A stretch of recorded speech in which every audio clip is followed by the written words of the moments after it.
Coming to you live from our studios on Slaughterhouse Road in Belize City, this is Love Television's Evening News. We've got a full newscast for you today, so let's get you started with a look at the top stories for today, Thursday, May 28th.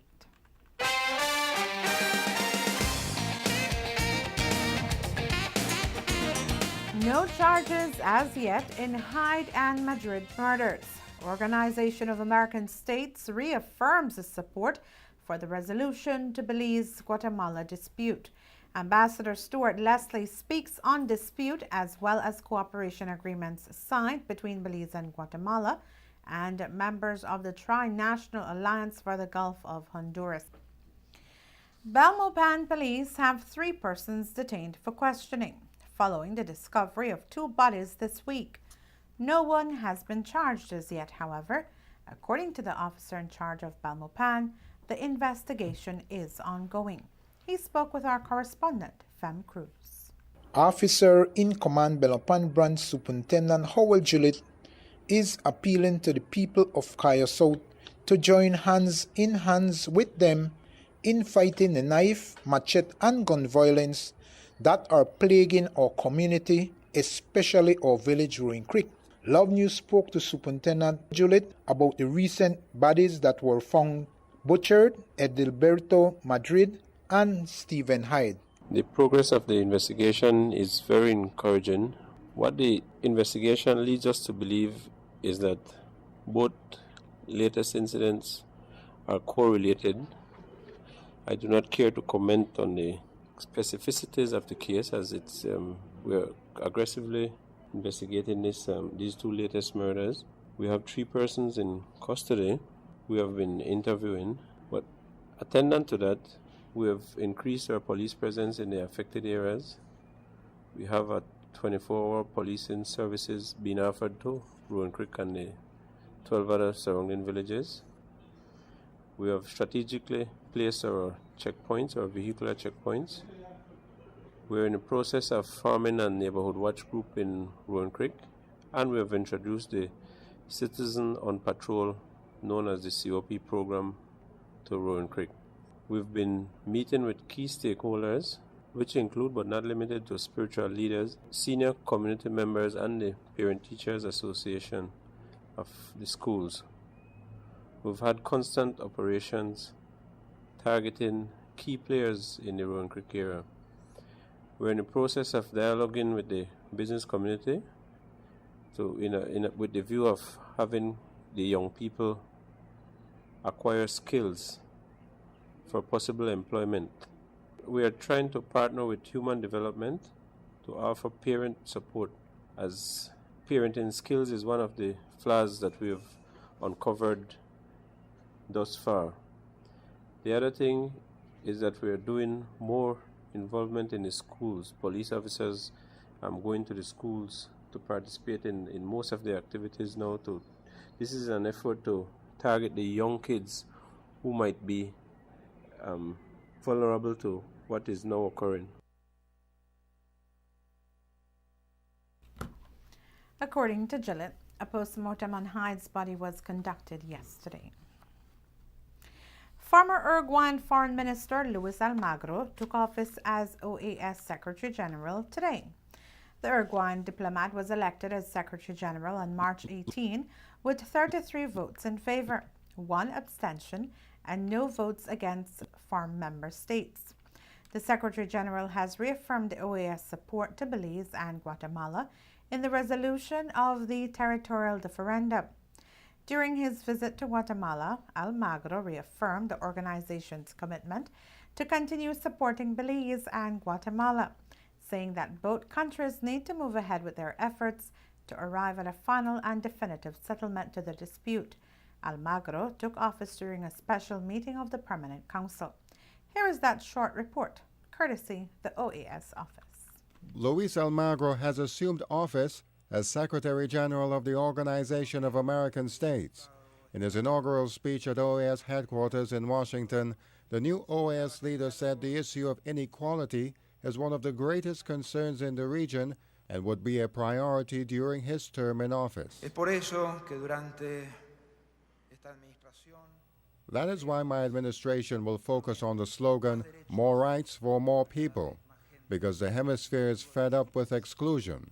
It is tired of racism, persecution, prejudices, and sterile antagonisms.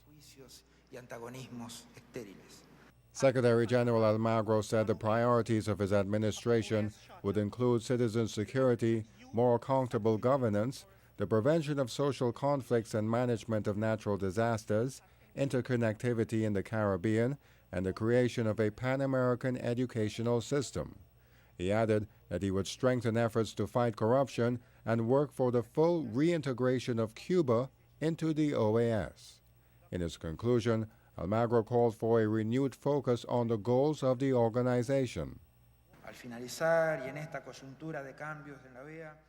I want to urge governments, their representatives in the Permanent Council, the staff of the OAS, all the parts of the Inter-American system, and the partners of the OAS to work together with the General Secretariat starting today to align the activities of the organization to the vision of an OAS closer to the people, more efficient, less bureaucratic, and that contributes to the resolution of problems of our hemisphere and its citizens. Chair of the Permanent Council and Permanent Representative of Trinidad and Tobago, Neil Parsan, highlighted the support of member states for the agenda of the new leader of the OAS. You submitted for consideration of the member states an agenda that will ascertain and address hemispheric realities and needs. And with your election, you have received a clear mandate to implement that agenda. Rest assured that you can count on the full support for your efforts to revitalize the Organization of American States. After being sworn in as Secretary General, Almagro took time to greet representatives of OAS member states. Secretary General Almagro was elected for a period of 5 years from May 2015 to May 2020. He is the second Uruguayan to lead the OAS. Reports of gun violence, deaths, and other criminal activities are the stories that get much feedback from the public via social media or the local talk shows. They are the news reports that have citizens both home and abroad calling on the government and law enforcement agencies to up their strategies in an effort to curb the crime situation. And while that is understandably so, there is an issue that has loomed over the country for decades now that the citizens don't seem to put much interest in. That is the territorial claim from Guatemala that seeks to take away more than half of Belize's land mass, the very same districts and towns that we grew up learning to be Belize's geography is threatened to be taken away. And yet, there is not much coming from the public, and there is somewhat of a boycott by the People's United Party, particularly in the recent signing of the amendments to the 2008 special agreement that took place in Guatemala this past Monday.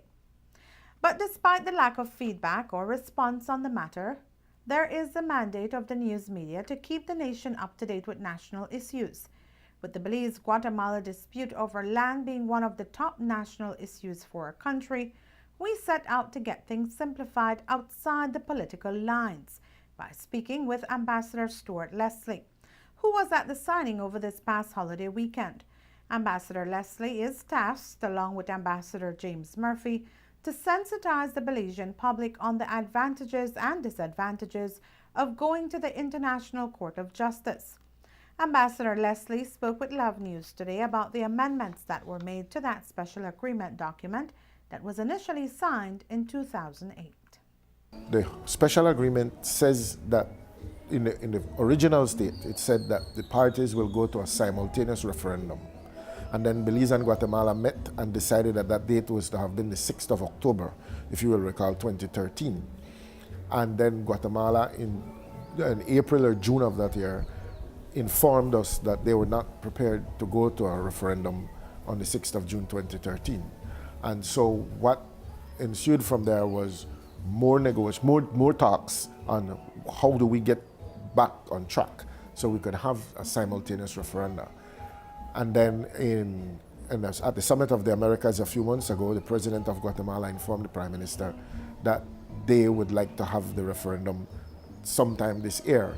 And so, because we were not prepared, because we want enough time to get Belizeans fully informed, then the compromise was, look, Guatemala wanted to have one amendment to the special agreement to say we could go simultaneously or separately.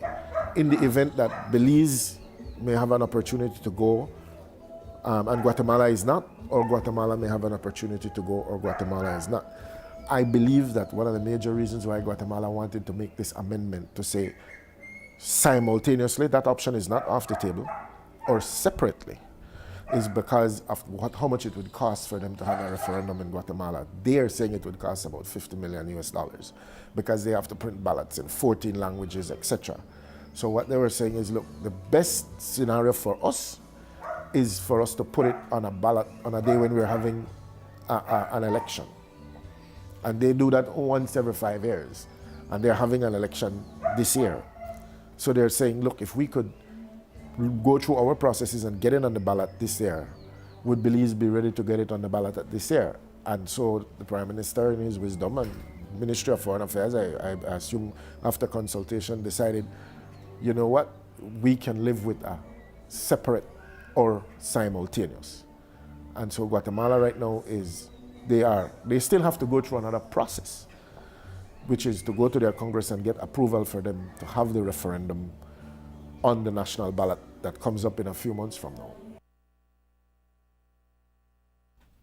According to Ambassador Leslie, the very small changes that were made to 2 of the articles in the special agreement document will have no major implications for Belize.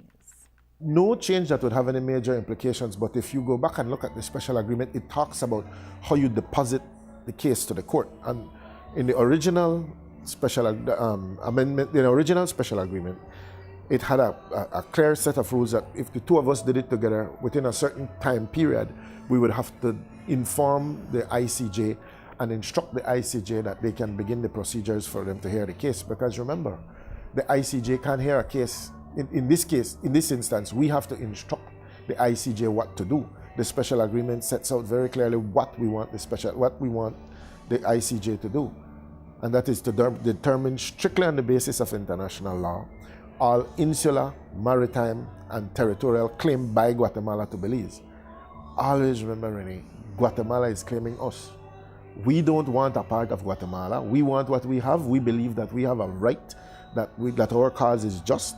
And so it's that Guatemala have one quarrel with we, if I could say it in a Creole, in terms of our territory. So they have to make their case.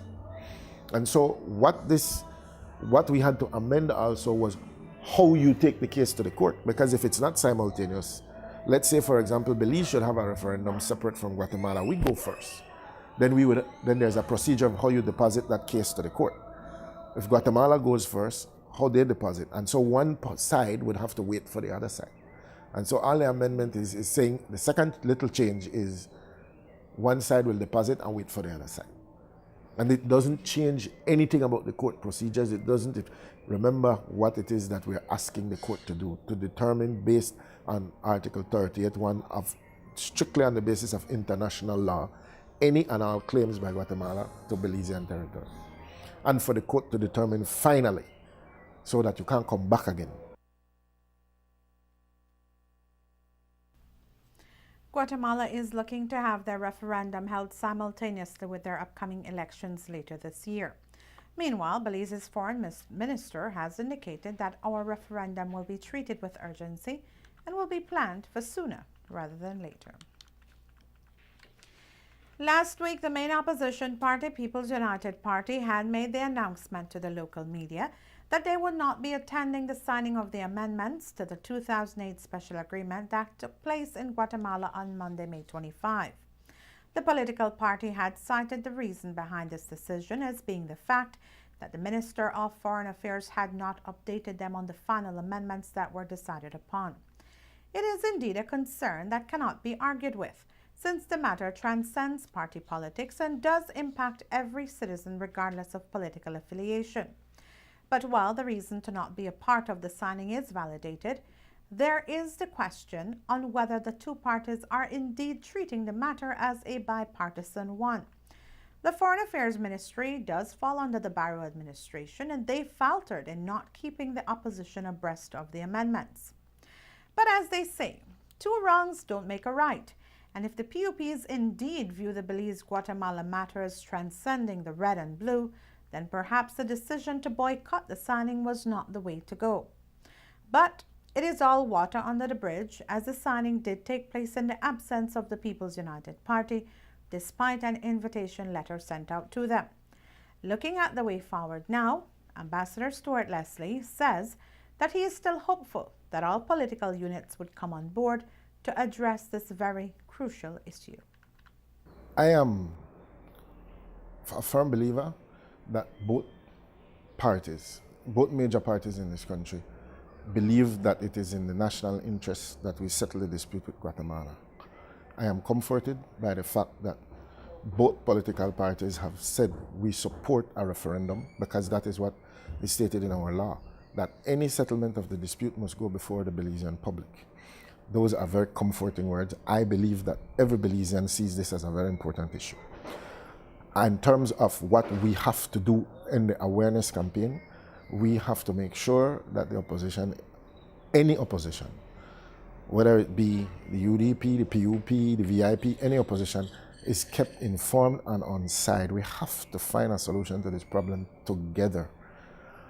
I believe very strongly that both political parties, that everybody in Belize, every Belizean sees this issue as so integral and important to us that we want to work together. And so I see that my job, part of my job, is to make sure that in the awareness campaign we present all aspects of this case. We have to be able to answer for the Belizean people why we feel that the option, the best option, the only option, is to go to the ICJ. Yes, we've had this problem for 200 years, and Renee, let's put it this way.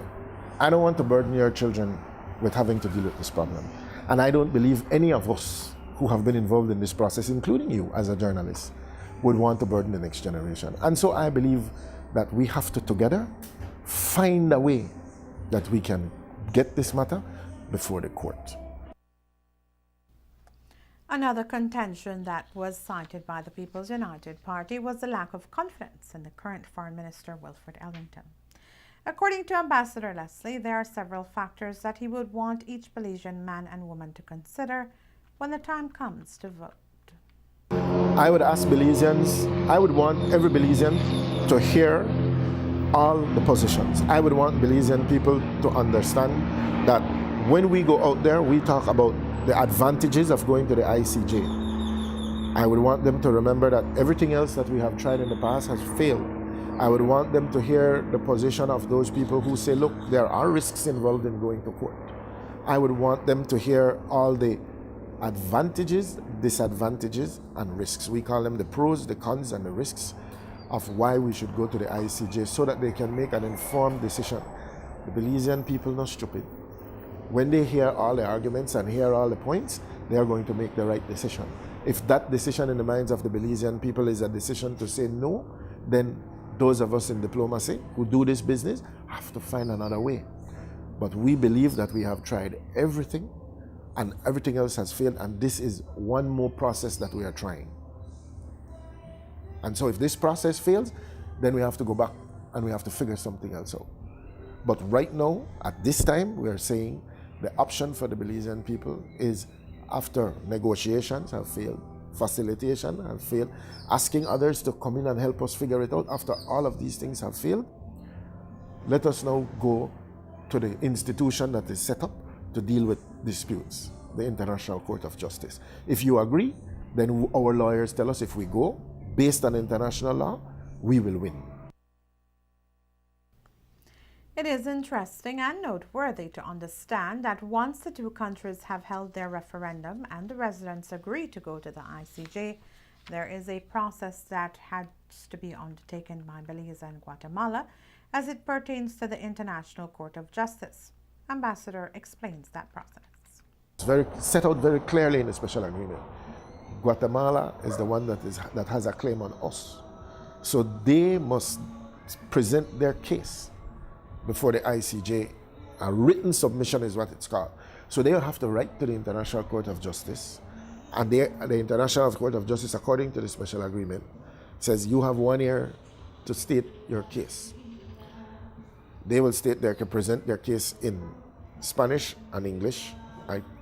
The court can also hear it in French. You have to use one of the languages of the court. One of the languages of the court is English. So they would present it and to the court and to us. That they have 1 year to present their case in writing, their written submission. Belize would have then 1 year after that to respond to their submission. So that's 2 years. After that process is concluded, Guatemala would then have 6 months to respond to our submission. And then we would, after that 6 months, we would have 6 months to respond to Guatemala's response to our submission. So we are now at 2 years. And then after that, the court may need to hear oral arguments. So the court may say to the Belizean lawyers and the Guatemalan lawyers, okay, come physically to the court now and make your argument. And we have questions that you need to answer and points that clarification that we need from you. That's another process that has to, and then after that, the court will then go into deliberation and some years after render a verdict. It's not something that is going to be solved tomorrow.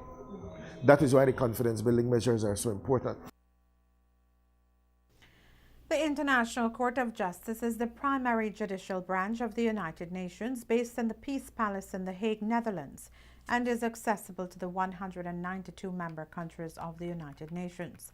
Its mandate is to settle legal disputes that are presented to them by countries around the world, as well as to provide legal advice to duly authorized international branches, agencies, and the UN's General Assembly. It is to be noted that judgments rendered by the ICJ are final and without appeal. A bilateral agreement with 13 points aimed at confidence building between Belize and Guatemala was signed onto on Wednesday, December 17, 2014, when a delegation of foreign affairs officials from Guatemala were on the Placencia Peninsula for a high-level meeting of Central American leaders. The document looks at several areas where the two countries can work together, including law enforcement, environment, and education, among others. This past weekend, with the Belize delegation in Guatemala for the signing of amendments to the 2008 special agreement, Guatemala's Foreign Affairs Minister expressed to Belize's Minister Wilfred Elrington that they are now ready to move forward in implementing 9 of the 13 points agreed upon some 5 months ago. Ambassador Stuart Leslie was there, and he explained to Love News what areas both countries are looking to work together on. The Ministry of Foreign Affairs, in a sense, of Guatemala have been given approval to enter into negotiations for the implementation of 9 of the 13 agreements that were signed. Okay, and so we are now, Guatemala is now saying we are ready to move into that next phase, implementation. And what are some of these agreements? Important agreements. The environment. The environment is so crucial because it covers everything. It covers water, salt water, or as you say, the sea.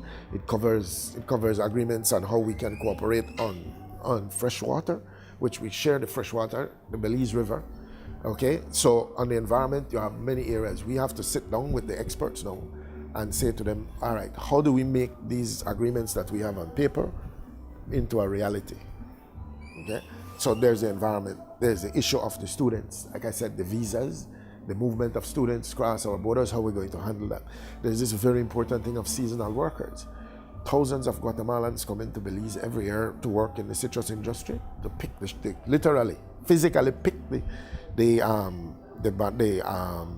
grapefruit and the oranges and so on. They work in the banana industry. They work in, now this is dealing with the private sector, dealing with the public sector. There's an agreement on sustainable tourism. There are thousands of tourists who come. They want to go to Tikal, they want to go to Caracol, they want to go to Altonja, they want to go to San Antonio. And so every day buses from Guatemala cross the border bringing tourists to Belize. We have an agreement on how we are going to work in cooperation in tourism. There are 14 million Guatemalans right next door. And they are, in some cases, a footstep away from coming to Belize for tourist activities. In the Easter, there are so many Guatemalans who come to Belize. They like to go because they have no casinos in Guatemala. They like to go to the casinos here. They go to San Pedro and so on. You know, we want the tourists to come. Okay, So business opportunities, commercial opportunities. Ambassador Leslie went on to explain to Love News the desire to have the Chamber of Commerce from each country meet, and in addition to see how the adjacent villages, particularly at the border areas, can work together as neighbors.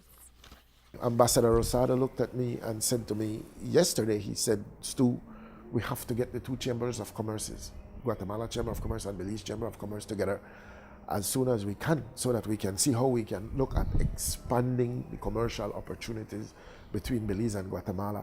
There are 14 million, you know, the middle class in Guatemala, millions and millions of people. These people buy products, you know, they go on vacation. And so we have business opportunities. And then we also have cooperation activities between the communities. The last meeting of the referendum commission, the village council chairperson that represents the Association of Village Councils was making the point about the relationship at the border areas. Can you imagine the relationship that happens at Halacte and Santa Cruz, where one line separates? Look at the opportunities in Benque and Melchor, Arenal and Arenal. You know, and so again, we have to try and get those village councils to come together to cooperate. Recently, Belize, Guatemalan was arrested and taken by the police in Benque. And so immediately we had to call the OAS. How do we deal with that? When Belizeans go over to Benque, and if something should happen to a Belizean, or to Melchor, sorry, from Benque to Melchor, God forbid they get sick or something over there, we have to cross over. We have to have these cooperation agreements. The 13 agreement points came as a result of a set of confidence-building measures that Belize and Guatemala had signed back in September 2005, as well as a roadmap signed before the OAS in January 2014. As we mentioned, the signing took place in Placencia Village and was done by foreign ministers for Belize and Guatemala and witnessed by the OAS Secretary General, Jose Miguel Insulza. Members of the Tri-National Alliance for the Gulf of Honduras met yesterday in Punta Gorda. Correspondent Paul Mahong tells us more.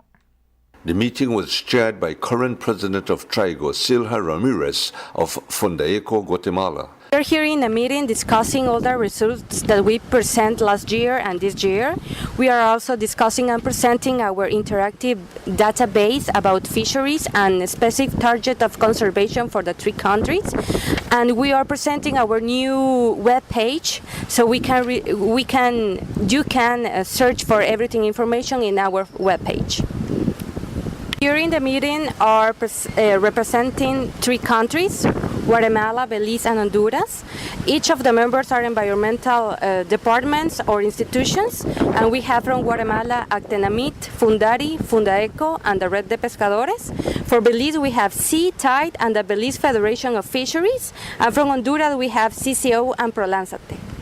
Okay, TRIGO has been working in the region about 17 years. It was founded by environmental people, and we work actually in the conservation and protections and the management of the marine resources, involving all the communities that are part of our countries. Silha Ramirez of TRIGO.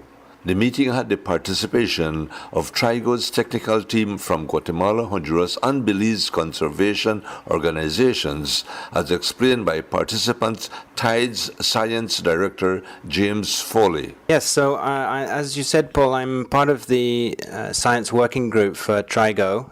That includes people that are involved with the science aspects of managing marine reserves in several other protected areas in both Guatemala and Honduras, as well as Belize. And actually what we're trying to do is learn from each other and standardize methods for doing reef surveys and reef fish surveys and commercial species surveys. We understand that the environments in these respective protected areas are in fact much more similar to each other than Port Honduras is to other marine reserves habitats in Belize, most of them being on the barrier reef. So it's important to recognize the ecological connectivity of these different reserves in these three countries so that we can manage them more on an ecosystem level and be able to result in better fisheries health throughout the region, in turn reducing pressure on fisheries throughout these 4 protected areas. James Foley of Tide. During the meeting hosted at Toledo Institute for Development and Environment Conference Room, the 16 participants from the Gulf of Honduras region also discussed plans for their upcoming annual national and trinational fishing forums. Reporting for Love News, Paul Mahone, Punta Gorda. Insurance Awareness Week was held last week, and a number of activities took place. The initiative was a collaboration between the Organization of Insurance Companies, ORINCO, and the Belize Association of Insurance and Financial Advisors. One of the events was a food drive to accumulate donations of canned food for the Liberty Children's Home in Ladyville Village, Belize District. According to Sandra McKay, president of ORINCO, the week served to highlight a number of initiatives. One of the ventures that we did during the week was a canned food drive, where we stationed persons from the insurance industry throughout the various supermarkets, and we were asking the public to just give one can of food, one extra item in your grocery cart to help the children of Liberty Children's Home. It was an extremely successful venture. It's something that we have been doing for a number of years. So today we have the privilege of handing it over to the Liberty Children's Home. In terms of awareness that we were trying to create during the week, we really were, we believe, very effective in helping the public to have a better understanding of both services offered in the life insurance industry as well as general insurance, protecting your home, your car, anything of value to you. And as well, we wanted to create awareness about the new anti-money laundering legislation, where our clients are required to bring in proof of identity and proof of address when purchasing any insurance product. It's because of the laws that have been changing in the country to make sure that we are in compliance with that legislation. So we're thankful that persons are aware that it's imperative. Don't feel it's a burden when your insurance company is asking you to provide those required documents, but it is because of the new legislation. And I think we were very effective in ensuring that that awareness was created as well. Sean Smith, president of Belize, said they managed to procure food items by having representatives in different local supermarkets. What we did, we were handing over today the groceries that we had collected through Insurance Awareness Week for the children at Liberty Children's Home. We had different representatives from the different insurance companies coming to each supermarket, namely Publix, Brody's on the Northern Highway and downtown, Saveview and Bottom Dollar, and each we were stationed outside, and as the customers came in from the stores, we asked them to bring out a can donation to the cart. We were excited because we had tons of people coming in, and we know that the Belizeans now, more than ever, they still have heart, and this is what we urge and we encourage people to do. And each can was our theme on our carts. Each can does make a difference, and today we have so much stuff to give to the Liberty Children's Home, and we're so excited. Director for the Liberty Children's Home, Agatha Valentine, says the donation comes as a well-needed assistance that will aid in meal preparations for 44 children. We have 44 children at Liberty Children's Home.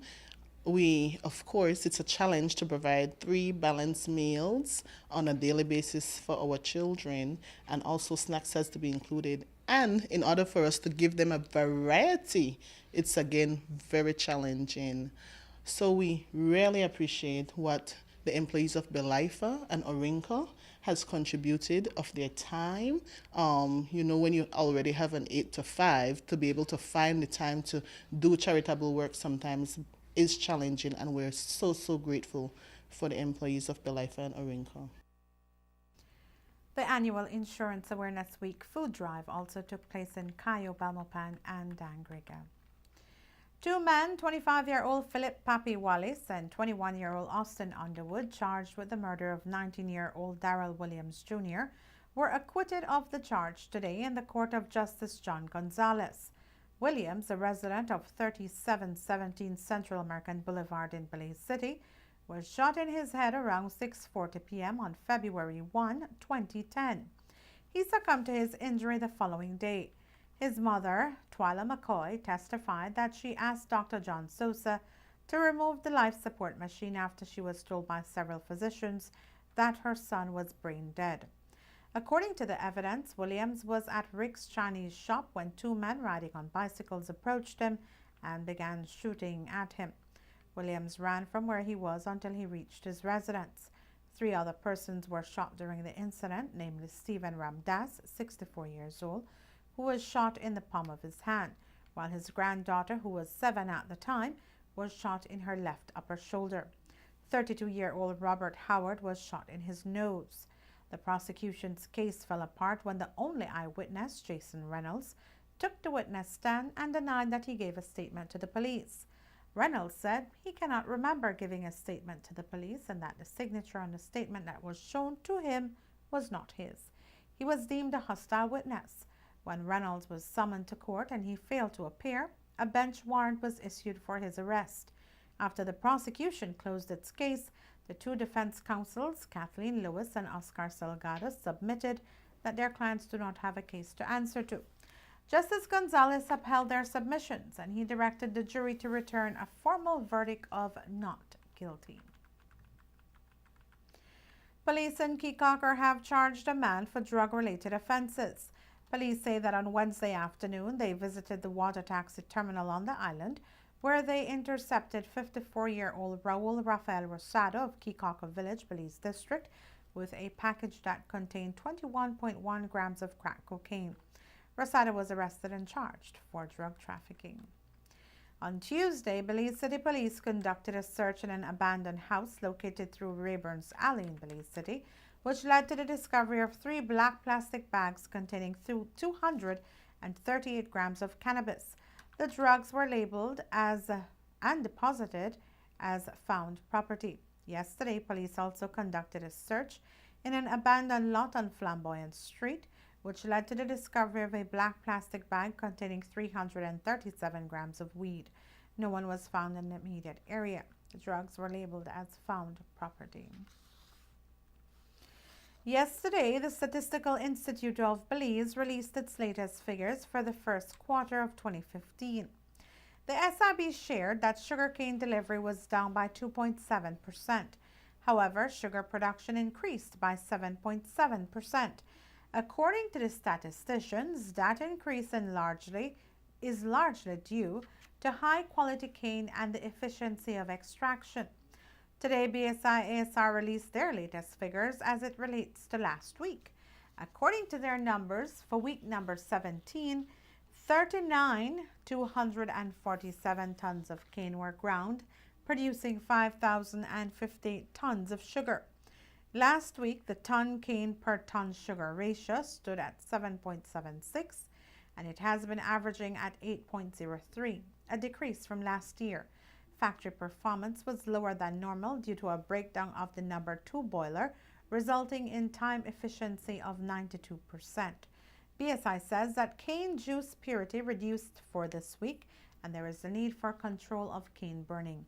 For this crop, cane farmers have delivered close to 900,000 tons, producing more than 95,000 tons of sugar, which is a decrease when compared to last year's crop.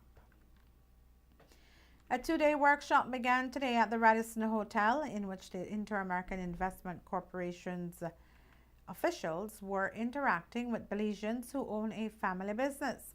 The workshop itself is focused on how to strengthen family businesses in Belize. We spoke to the ICC representative, Susanna Ortiz, on how they are going about in doing just that. As you know, most of the family business runs business in a country. I think in Belize there is more than 70% of family business owners, and what we are trying to do is to preserve those companies over the years and become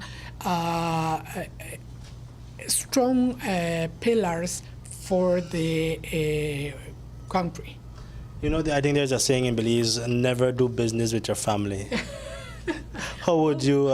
Well, that's something that is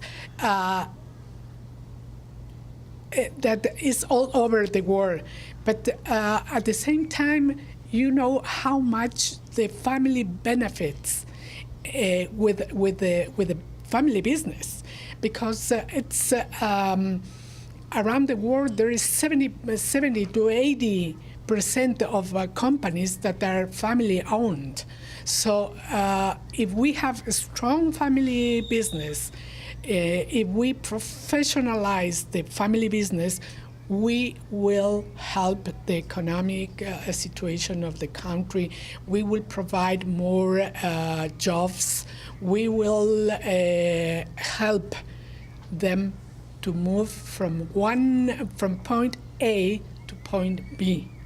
Okay, who is the facilitator of the? The facilitator is a very experienced lady that comes from the university in Atlanta, and she is she's the dean of the school, family business school in Kennesaw University. Inter-American Investment Corporation partnered up with Beltrade through Export Belize, as explained by Sahira McCoy. A lot of these activities that we have done with the IIC have helped business in several areas, and we felt that it was very important to take advantage of the opportunity to do FIMPYME family business in Belize, because as you know, many of our companies are family owned, and when you talk to some of them, there's some difficulty in managing the business and managing the family relationship at the same time. A lot of them don't necessarily do succession planning as well. So while, by chance, some of the second and third generation get involved in the business, there's not proper procedures and protocols in place as to how the business transition from one generation to the next.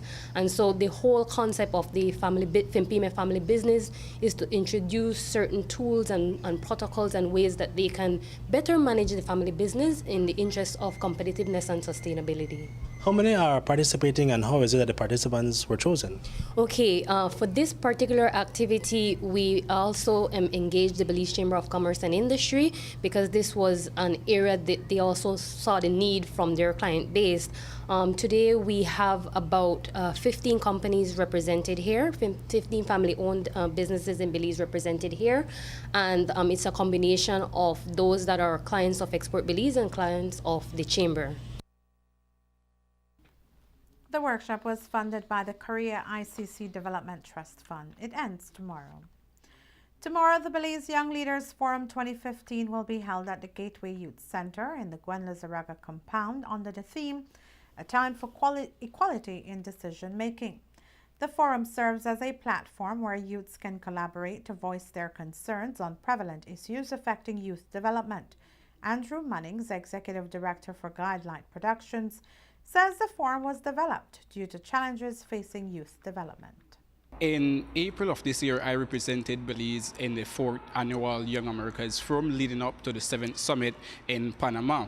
And with that forum, the youths of the region of the Western Hemisphere, we created a youth declaration to present to the government. But the problem I had with that was we never saw the outcome of that declaration. So I said, if you want us to cooperate with other countries, that doesn't make sense, because we don't even know what we want as one country. And also, when I came back home, I partnered up with Sabrina Daly, my public relations director, and Kadim Bennett, the CARICOM youth ambassador. They also had the same problem when they went to Antigua. So we said, you know what, let's see what the youths of Belize want. So we created the Young Leaders Forum 2015 under the theme Youth, A Time for Equality in Decision Making, where young youths, young leaders from within all districts of Belize will come together to discuss challenges of youth development, but not only discuss challenges, but to implement solutions to those challenges.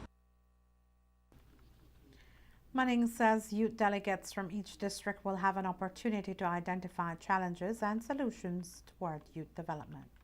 Tomorrow, we will expect a really full house. We'll expect youth from all different backgrounds, and we will also have ministers, politicians. We will have youth moderators that will be on this exact stage tomorrow, and the youths will all have the floor to themselves where they will ask the ministers question, and at the end of the day, we will have a declaration leading up to a youth forum in November, where that six-month gap, that will be a report card, and on that forum in November, we will compare it to the declaration we create tomorrow and see if the government is actually listening to the voices of young people. The forum begins at 8:30 tomorrow morning. Reggae Royals Tanya Stevens and Taras Riley are in Belize, and they are getting ready to put on a show for the public on Saturday night. Both artists will form part of Smart's 4th annual Reggae Fest, which will take place at the Our Bar Field in Belize City. A press conference was held today where both artists shared what you can expect. We're going to put on a really great show. I'm not Taras's representative. I don't speak for him. He speaks well for himself. But I can tell you this is a package that I really love. I don't like people calling me package either, but I like this. I like this crew here. It has a nice feeling, a nice vibe. It's kind of organic. I like performing with Taras. I like watching him perform. It's going to be an amazing show, and we're going to sing with song them. Yes. I want to, give them a positive, it sounds cliche, a positive vibration, and I want to inspire them, in good ways. The music has an underlying message in every little song, So at times, for example, there's a thing I have a song called Karma. Just the word alone, a lot of people don't know what the word means, a lot of people know what the word means.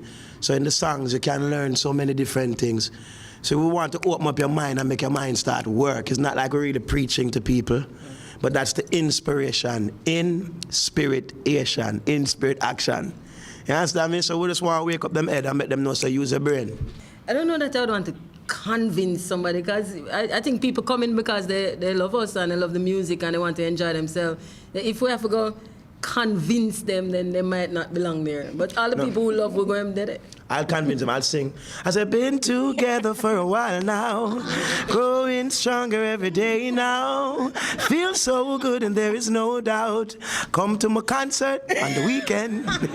Yes, I'm convincing you, I want you to come out. Yeah. Well, these streets don't love you like I do. You need to know that. You want to keep your woman loving you. You need to come off of the road, come home, and build that family. It ain't going to build itself. And come to the concert.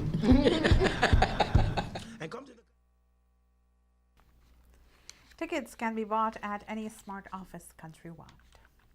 Thought conditioner for today comes from Ali Vincent. She says, quote, "Stop seeing the obstacles you face as reasons why you can't do something. See them as a reason why you can, and celebrate your accomplishments on a daily basis." End of quote.